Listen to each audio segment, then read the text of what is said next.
உங்களுக்காக வழங்குவது feminine happy day everyday sanitary napkin. வெளியீடு வம்சம் ஃபர்டிலிட்டி அண்ட் ஹெல்த் கேர்.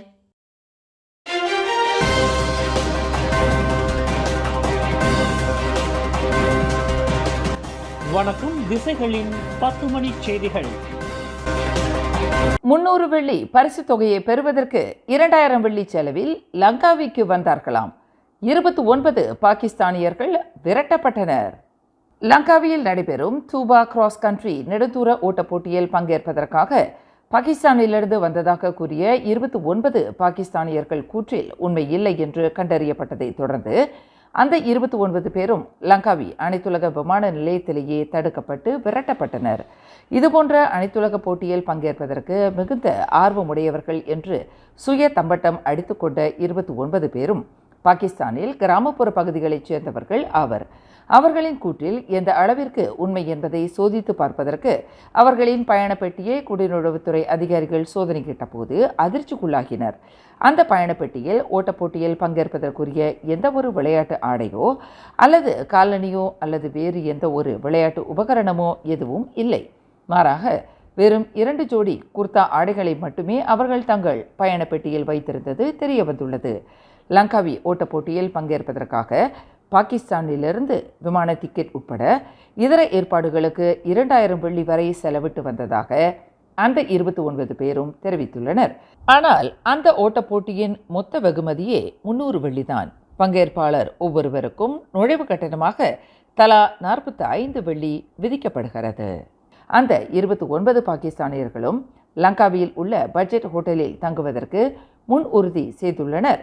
ஓட்டப்போட்டி முடிவடைந்ததும் ஒரு நாள் லங்காவியில் தங்கிவிட்டு துபாய்க்கு செல்ல அவர்கள் விமான டிக்கெட் எடுத்துள்ளனர். ஆனால் 29 பாகிஸ்தானியர்களும் துபாய்க்கு செல்ல நோக்கம் கொண்டிருக்கவில்லை. மாறாக மலேசியாவை விட்டு வெளியேறும் திட்டமும் அவர்களுக்கு இல்லை என்பது தாங்கள் நடத்திய விசாரணையில் தெரிய வந்துள்ளதாக கெடா மாநில குடிநுழைவு இலாக்கா இயக்குனர் முகமது ரிட்வான் முகமது ஜைன் தெரிவித்தார். லங்காவி ஓட்டப்போட்டியை ஏற்பாடு செய்த தரப்பினருடன் விசாரணை நடத்தியதில் இந்த ஓட்டப்போட்டியில் வெளிநாட்டு பங்கேற்பாளர்கள் உண்டு, ஆனால் பாகிஸ்தானியர்கள் யாரும் பங்கேற்கவில்லை என்று தெரிவித்தது மற்றொரு அதிர்ச்சியை ஏற்படுத்தியதாக முகமது ரிட்வான் குறிப்பிட்டார். மலேசியாவிற்குள் நுழைவதற்கு பாகிஸ்தானியர்கள் லங்காவியை ஒரு தளமாக பயன்படுத்துவது தெரிய வந்துள்ளது. கோலாலம்பூர் ஜலான் மஸ்ஜித் இந்தியாவில் கடந்த ஆகஸ்ட் 23ஆம் தேதி நடைபாதை இடிந்து விழுந்து ஆளை விழுங்கிய பாதாள சாக்கடை குழிக்குள் விழுந்து காணாமல் போன இந்திய பிரஜை விஜயலட்சுமியின் குடும்பத்தினர் நாடு திரும்புவதற்கு முன்னதாக பல்வேறு தரப்பினர் வழங்கிய நிதியை பெற்றுள்ளனர்.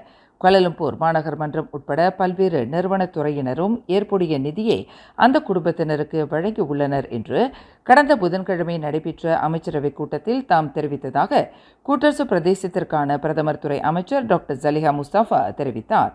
எனினும் விஜயலட்சுமி குடும்பத்தினருக்கு இழப்பீட்டுத் தொகை வழங்கப்படுவது குறித்து அமைச்சரவையில் விவாதிக்கப்படும் என்று அமைச்சர் டாக்டர் ஜலிஹா இதற்கு முன்பு அறிவித்திருந்தது தொடர்பில் கருத்து கேட்டபோது அந்த இழப்பீட்டுத் தொகை குறித்து விவரிக்க மறுத்துவிட்டார். செவித்திறன் இழந்த ஒரு மாற்றுத்திறனாளியான இ-ஹேலிங் ஓட்டுநர் ஒருவர் ஜோஹர் இடைக்கால சுல்தான் துங்கு மகோத்தா இஸ்மாயிலின் போலீஸ் மெய்க்காவலரால் தாக்கப்பட்ட சம்பவம் குறித்து விசாரணை செய்ய அரசு விசாரணை ஆணையம் ஒன்று அமைக்கப்பட வேண்டும் என்று விடுக்கப்பட்டு வரும் கோரிக்கை குறித்து அமைச்சரவைக் கூட்டத்தில் விவாதிக்கப்படவில்லை என்று அரசாங்க பேச்சாளர் ஃபமி ஃபட்சேல் தெரிவித்தார். இது தொடர்பாக அடுத்து நடைபெறும் அமைச்சரவைக் கூட்டத்தில் விவாதிக்கப்படுமா என்பது குறித்து எந்தவொரு தகவலும் இல்லை என்று தொடர்புத்துறை அமைச்சருமான ஃபமி ஃபட்சேல் குறிப்பிட்டார். குவாந்தானில் குதிரை லாயம் ஒன்றில் ஆடவர் ஒருவர் கண்மூடித்தனமாக தாக்கப்பட்ட சம்பவம் தொடர்பில் போலீசார் 5 கைது செய்துள்ளனர். எனினும் விசாரணைக்கு பின்னர் அவர்கள் போலீஸ் ஜாமீனில் விடுவிக்கப்பட்டனர். பாங் அரச பேராளர் ஒருவர் கும்பல் ஒன்றுடன் கூட்டாக சேர்த்து தம்மை தாக்கியதாக 44 வயது அவாங் அலியாஸ் என்பவர் பகிரங்கமாக ஊடக பேட்டியில் தெரிவித்ததை தொடர்ந்து அந்த 5 கைது செய்யப்பட்டதாக தெரிய வந்துள்ளது. இது தொடர்பாக பாதிக்கப்பட்ட நபர் போலீசிலும் புகார் செய்துள்ளார். இந்த தாக்குதல் சம்பவம் கடந்த ஜூன் மாதம் நடந்ததாக அந்த நபர் தெரிவித்துள்ளார். இந்த தாக்குதல் சம்பவம் தொடர்பில் தாம் யாரையும் தற்காக்கப் போவதில்லை என்று பாங் பட்டத்து இளவரசர் தங்கு ஹசனுல் இப்ராஹிம் அலாம் ஷா சுல்தான் அப்துல்லா நேற்று அறிவித்திருந்தார் என்பது குறிப்பிடத்தக்கது.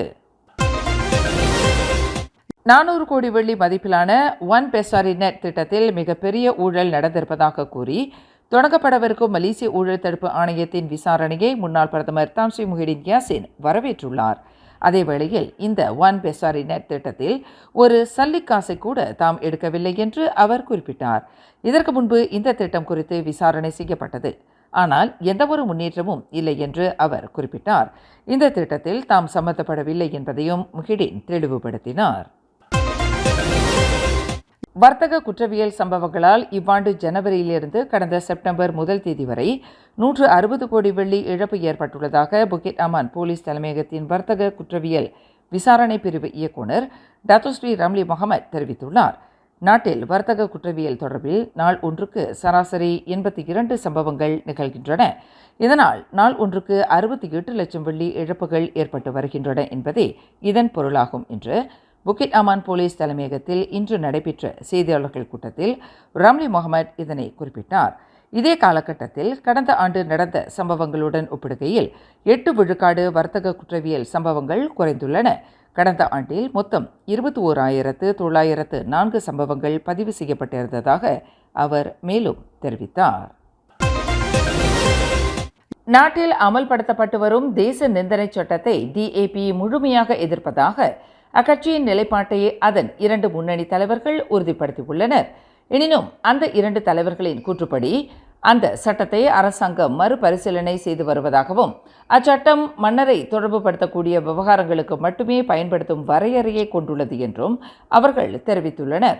DAP முன்னாள் தலைவர் காலஞ்சென்ற கர்பால் சிங் நிந்தனை சட்டத்தின் கீழ் குற்றம் சாட்டப்பட்ட காலத்திலிருந்து அந்த சட்டத்தை எதிர்த்து வந்த DAP தற்போது அந்த நிலைப்பாட்டிலிருந்து மாறி உள்ளதா என்று கேட்டபோது நிந்தனை சட்ட விவகாரத்தில் கட்சியின் நிலைப்பாடு மிக தெளிவான ஒன்றாகும் என்று DAP துணைத் தலைவர் கோவிந்த் சிங் டியூ தெரிவித்தார். மியான்மரில் மனித வர்த்தகம் தொடர்பில் மூளையாக செயல்பட்டவர் என்று சந்தேகிக்கப்படும் டத்தோஸ்ரீ அந்தஸ்தை கொண்ட நபரின் பங்களிப்பு குறித்து புக்கிட் அமான் போலீஸ் தலைமையகம் விசாரணை செய்து வருவதாக போலீஸ் படை தலைவர் தான் ஸ்ரீ ரசருடின் ஹுசைன் தெரிவித்துள்ளார். இந்த மனித வர்த்தகம் தொடர்பில் மியான்மரில் முதலீடு செய்வதற்கு வசதி படைத்த முதலீட்டாளர்களை அடையாளம் காண்பதில் டத்தோஸ்ரீ அந்தஸ்தில் உள்ள நபரின் பங்களிப்பு எவ்வாறு இருந்துள்ளது என்பதை அடிப்படையாக கொண்டே விசாரணையில் முழு கவனம் செலுத்தப்பட்டு வருவதாக அவர் சொன்னார். இதில் சீன நாட்டைச் சேர்ந்த 2 வர்த்தகர்கள் மற்றும் சில தனி நபர்களையும் போலீசார் அடையாளம் கண்டுள்ளதாக அவர் மேலும் கூறினார். 3 ஆண்டுகளுக்கு முன்பு மதுபோதையில் வாகனத்தை செலுத்தி மரணம் விளைவித்த குற்றத்திற்காக ஒப்பனை நிறுவனம் ஒன்றின் மேற்பார்வையாளருக்கு மலாக்கா ஐக்ரோ மேஜிஸ்ட்ரேட் நீதிமன்றம் இன்று 10 ஆண்டு சிறை தண்டனையும் 70,000 வெள்ளி அபராதமும் விதித்தது.